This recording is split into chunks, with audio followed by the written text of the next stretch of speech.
So Australian visa processing takes time, Even with your and admission, scholarship, and everything. uh, it doesn't work like that. And another thing you also have to know that You you can got be declined scholarship, visa, yeah, even that with you got scholarship doesn't mean you are getting visa automatically. No, wow. no.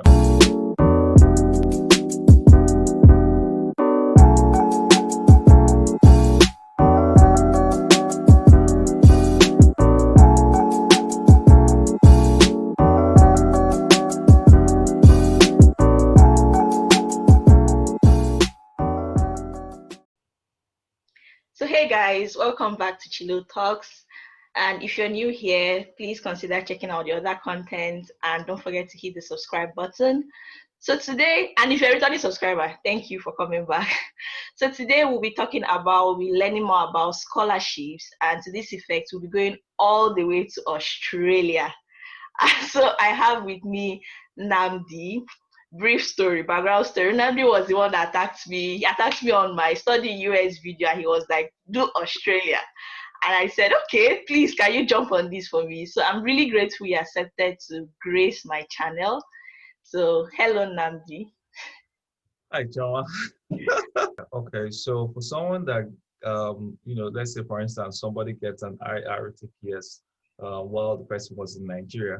So you've gotten an email, oh, congratulations, you got the scholarship, you got the admission, you can start working your way around, visa application and the rest of them. So there are no interviews, you know, if there was room for Just that, paperwork for the yeah, scholarship. Just yeah, oh, yeah. So paperwork, you have to be really detailed. And I'll just want you to remind me at some point so that I can point out some basic things we need to know about the paperwork. It's yeah. very, very I was still important. going to even ask that. Yeah, so once you get it, you start with your visa processing. One thing you also have to know, Australian visa process takes time. It's Wow. not like, yeah, it's not like the US that, you apply, you just go there, they'll just say yes, reject or whatever. I've not gone there before. So Australian visa processing takes time, Even with your and admission, scholarship, and everything. uh, it doesn't work like that. And another thing you also have to know that You you can got be declined scholarship, visa, yeah, even that with you got scholarship doesn't mean you are getting visa automatically. No. wow. No, it doesn't work like that. So I was just, I Wow. was just, no, I'm serious. So, because I know like two people, they got scholarship, but they couldn't get a visa because they are very detailed in their visa processing as well. And for PhD visas, they take a longer time than the master's visa. Yeah. So and then again, I think actually, because my one of my housemates was applying from Taiwan. He applied from Taiwan actually, and he said he got his visa within a day. So why I'm talking about that is because of Yeah. Nigeria. Well, yeah, people So, applying from Nigeria. So that they will just know that they take their wow. time to scrutinize all the applications. My visa took me 3 months and some days. Yeah. But my cousin that applied, his own took him like a month, and I even applied before him, and I even took him through, gave him some tips of what to do. So yeah, and people keep asking me the question about visa application, how to do it, and all that. I wanted to be safe and I didn't want headaches. So I just sent an email to the university when I got the admission. Please, do you guys have any agency that you work with, hand in hand, like they're in Australia and they help students in Nigeria to process visa? And they sent me a link to one. So I got the admission myself, but the agency was the one that applied for, The the visa. visa. Yeah, so I only had to pay for visa application fee to the agency, the processing charge, and I also paid for visa application fee to Australian government, but I also paid the agent for helping me to do the whole paperwork and the application process. Yeah, but if I was like a master's student, I would have gotten to the agency directly and they helped me to get admission. But for PhD, because you are the one moving out to look for your supervisor, look for someone that has the best fit with you, then that's when you have to, move out yourself. Although there are some people that still do their visa application themselves, but for me, I just told myself I wasn't really ready for that That's safe, because I'm sorry. yeah, yeah, so when you read people's experiences, you just want to be very, very careful. And because the school recommended them, so I assume the school, held them in high esteem. So that's Reliable. the Yeah. and yeah, they are still good. Expert education in Australia, they are good as well. So yeah, that's the thing. Took me 3 months to get the Yeah. scholarship. Sorry, to get the visa. Um, and I now started working my way to here, actually. Yeah. Wow. Okay, we are Mm. coming back to that visa talk, Yeah. but And, now, and so and yeah, you were still talking about medicals, isn't it? yes, yes. Yeah. So the normal thing is once you start the process, they would send an email. For me, I used an agency. So they sent an email to me, this is where you do your medical in they gave me options in Lagos. So I did mine IOM in Ikeja and I also did my biometrics. So they will tell This you for the when visa or for the scholarship now? it's for the visa. Okay. Yeah, because you've gotten scholarship, you've Yeah. gotten admission, so you're not working your way through. So they'll be the one once you start the visa applications process online. They have an email account. So you have an email account. They will now tell you go to this at this certain time, and they'll give you like all the paperwork you need to go and do that. So you can't just start the visa application and just rock up and say, oh, I want to do my medicals. Because they'll ask you where is the invitation letter and everything. So it's when you now finish it, do the biometrics, then you now start, take cold water, chill, and be waiting. Yeah. Okay, I'm still going to come back to that visa because I have a question that is just popping up in my head for this visa that takes 3 months. Um, so let's go back to the 3 months visa thing. So you said something about you walking your cousin through and all that. Can you give, like, let's say, very common mistakes or tips or tricks for people who we are hopeful watch this video and then get the admission, get the scholarship, and are kind of scared as regards the visa? Something to help them. All right. So one thing about Australian visa application, I keep saying for people from Nigeria, because I think this thing is usually, related to Nigerians. So ours will take time because they want to be to scrutinize the application. And mine, because it was a PhD and I was, I wasn't married. So the thing is, if you're married, it gives you an advantage because Oh, yeah, you have a connection back home. You want to go back home when you're done. okay. Yeah, but for people who are single, it take longer time, and they want to verify to be sure that everything you said that you are saying the truth. So let me just tell you, Choma, when I did my visa application and I sent in my document, my CV, I was the vice president of the CDS group in Jos. So I did my youth service in Jos in 2013, 2014.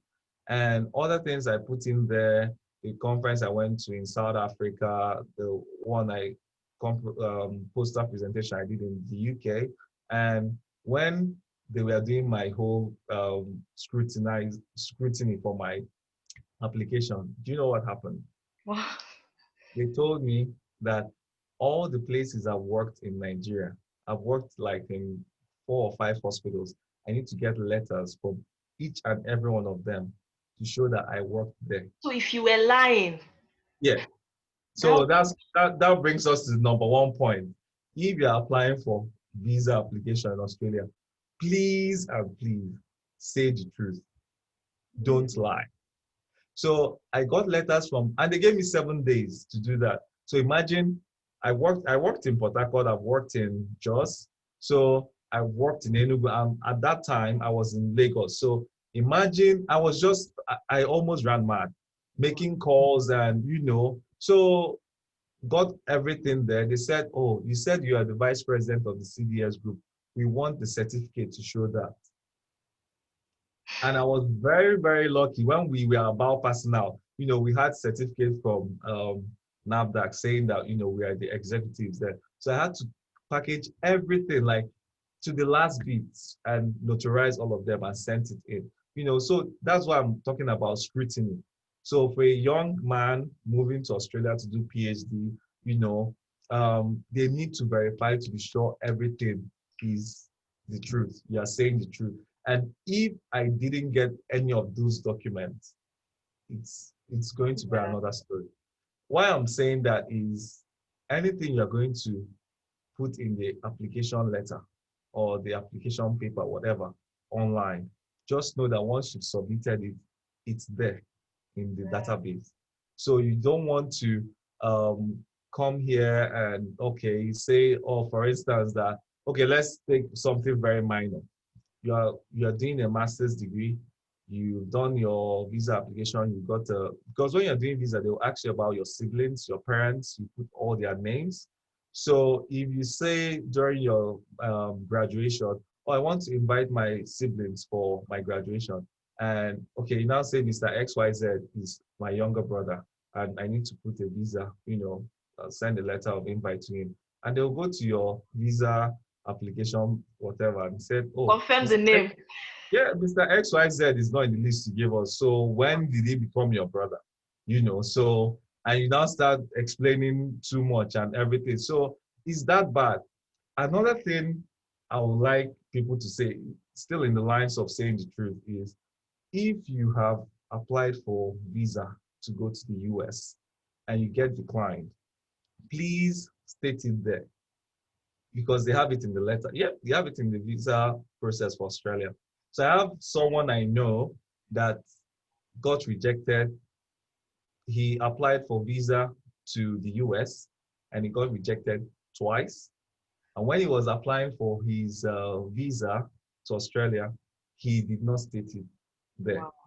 Yeah. So, and his visa took more than 3 months. And when they came back, they were like, oh, you said you have never applied for visa and you got declined. So, but how come you applied to the US twice and you've been declined? And it was another story. And they said, well, sorry, you can't apply to to come to Australia in the next 3 years. You've been banned to apply. Yeah. Yeah. So that is it. So it's just for us to know that everything you say, they have shared database with like the US, the UK, Canada. So there's nothing wrong if you've been denied, explain why.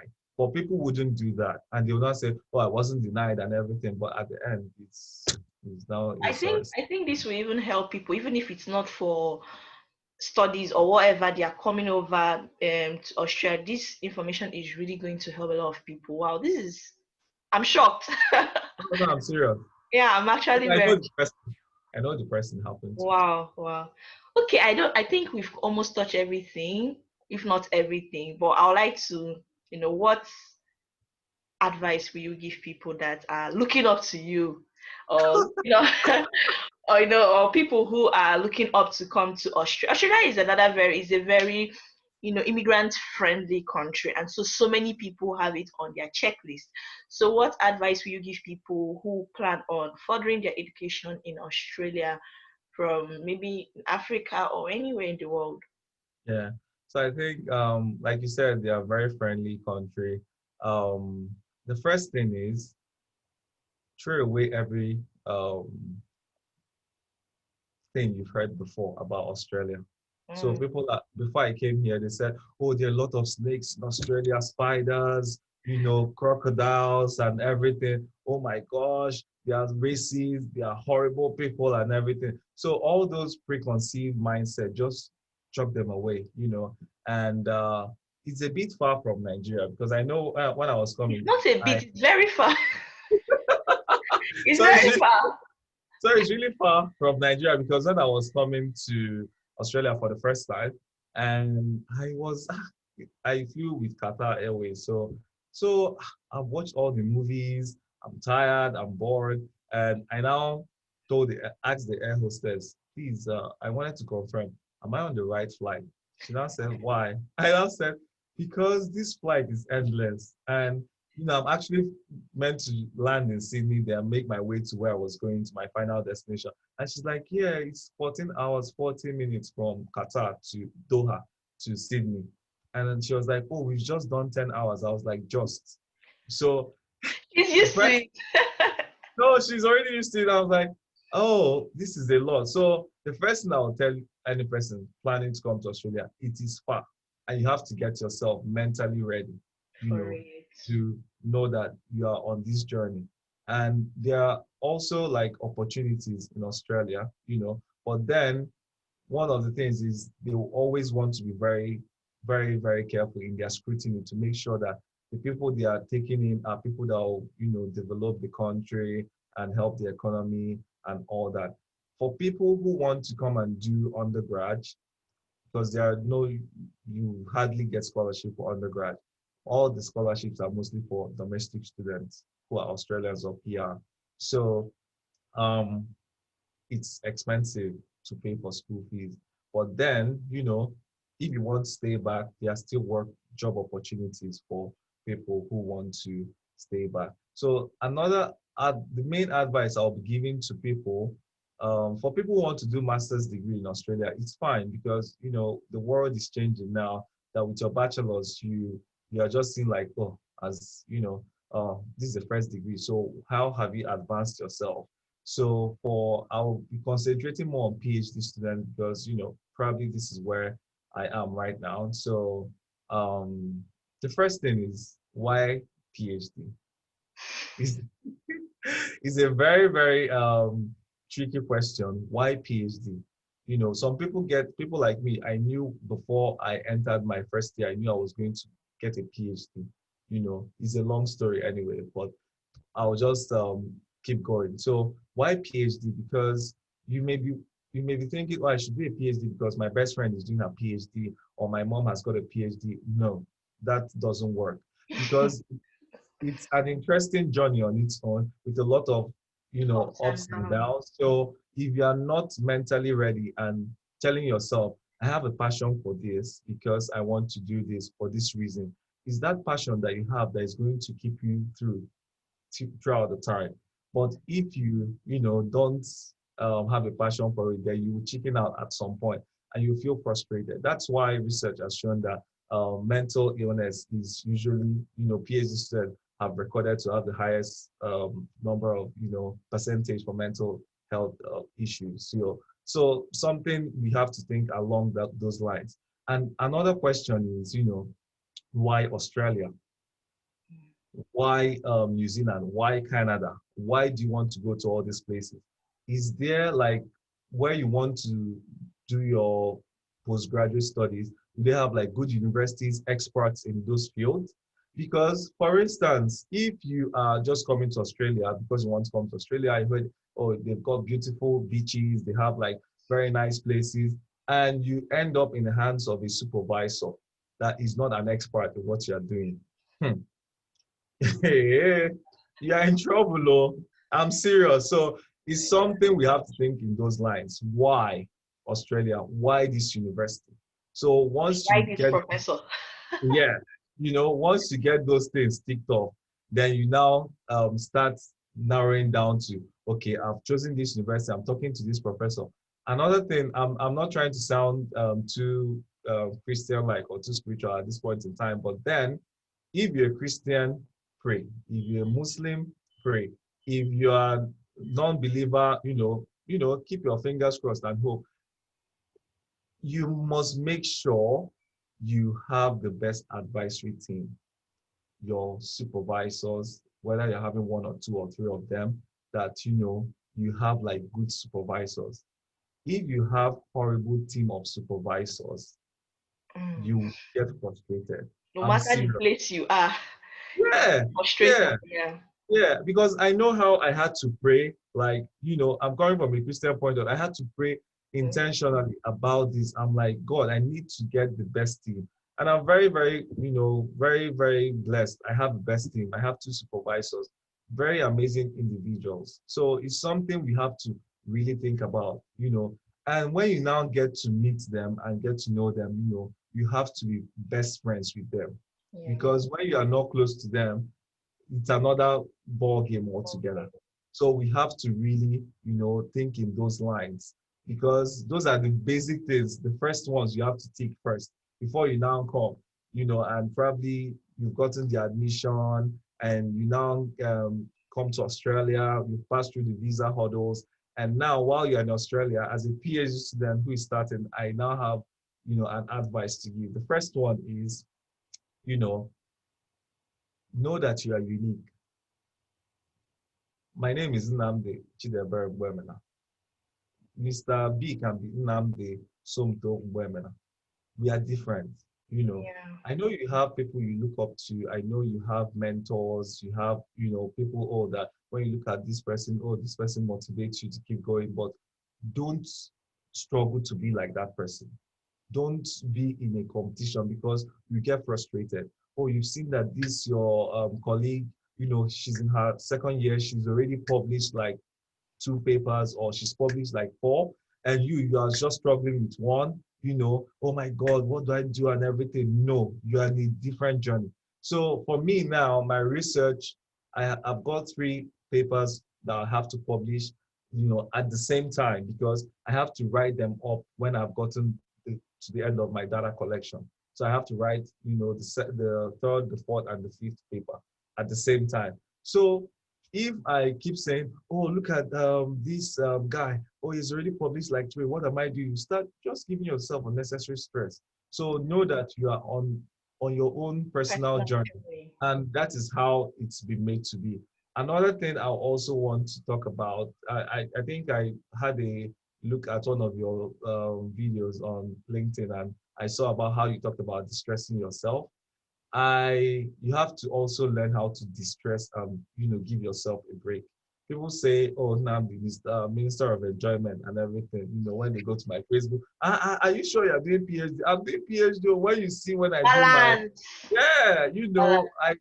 I stay up at night, I wake up very early, I do things, you are not there, but when I put one picture on Facebook and everybody's like, oh, you are enjoying, oh my gosh, that kind of thing. And you have to create those breaks, so you don't break yourself up. Another thing is have mentors. Look up to people. You have to have mentors in Nigeria. Don't say, oh, I've left Nigeria, I don't have anything with them. That's a big lie. You need reference letters. Those people will give you reference letters. If tomorrow you finish your PhD, you want to go, you're applying for a funding, whatever, in Australia or wherever, and they need to have like a reference from Nigeria where you're coming from, and now say I don't have any link to Nigeria again. That's a lie. You need to have mentors in Nigeria. Need to have mentors while you are here in Australia. I have mentors for every facet of my life: spiritual, academic, Yeah. enjoyment mentor, and all this kind of stuff. So no, I'm serious, but it's something we have to really To know that no man is an island. You need people that will guide you through. Another thing I keep talking about is don't limit yourself. So don't limit yourself. If I never knew I was going to go to South Africa to present that paper, so I was like, how can I go to South Africa? How can I even get the money to pay and everything? Because then there was a lot of story going on. I was really down on cash. It was a long story, but then just take hold of every opportunity that you get. mm, Now conferences are going like virtually, so you wouldn't say, oh, because I can't travel, I would apply for this conference. Just put your paper. Oh, my paper is not really interesting, they may not like it, just put it in there. You don't know where your breaking point can come from. You don't know where your springboard can come from. So it's very, very important. It's very, very necessary that we have to look in those lines and be yourself, be yes. authentic. Like very that word authenticity is very, very key. Be authentic, like tell yourself this is me. You don't want to be someone else. Let people see you for who you are. And the funny thing is, for people like Australia, they like people who are real, who Yeah. are authentic. Wherever I go, everybody I'm African by the color of my skin. And also I wear clothes that depict my culture to show that I'm African. Because here, you are free to do whatever you want to do, you know, although there are some courses like, if you're going for a formal event, you wouldn't want to, but on a very chill day, you want to, express yourself, be authentic. So I think that's the thing. Another last one, sorry, I think I'm talking too much anyway. No problem. The last one I'll say is while we are back home with the whole pandemic and everything, please develop yourself, learn skills. You can jump onto Coursera. That's a very handy place to start from. Learn skills. They have a lot of courses on academic writing. Start using that to learn, read journal articles, start writing, and it's really a skill and it's a process. So, take hold of all those things and just say, oh, because there is pandemic, I'm applying for this thing, scholarship, there is a lockdown, I can't do anything, I'll just sit at home. Train yourself, get those skills that you can right now, and just put them in your CV. Also do voluntary work. That is one thing Australia likes. If you are putting in your CV for a job and you've never had a voluntary work experience, it's not a good thing. Mm. Yeah, it's not a good thing. I will tell people, always have voluntary work experience where you are not being paid, you are just giving back to the society. Because they want to know that you are not only money, money, money, you don't like money all the time. You could always do something out of your free will to give back to the society. Wow. Wow. Wow. I'm blessed. I think one major thing I always emphasize on this: trust your process. Trust your process. No two success story can be the same. The important thing is know your goal and trust your own process. The route to success is not a straight line. For some people, you have to go through X, Y, Z. Some other people, you have to go through Y, X, Z. Your journey is very unique. Your journey is very different, and just trust your process. Do you? Like you Mhm. said, do you trust your process? Do you? There's no to you in the world. And man, success is a variety, it's a buffet. It's not one meal. There's no formula to eat. So thank you very much, like Nnamdi. Thank you very much. We could literally talk to you this thing I because man, there's know, so much. Yeah, there's I so much to know. talk about. And I'm really, really grateful. Thank you once again for gracing my channel. All right, guys, thank you so much for watching. All thanks to Nnamdi too for gracing our channel. If you love this video, please don't forget to give it a thumbs up, drop a comment, and importantly, subscribe. Nnamdi, I hope you Yeah. subscribed. I'm really surprised. All right, guys, see you next time on Chilo Yeah, Talks. bye. It was Bye for nice now. having a chat with you, Choma. Take care. Bye. All right.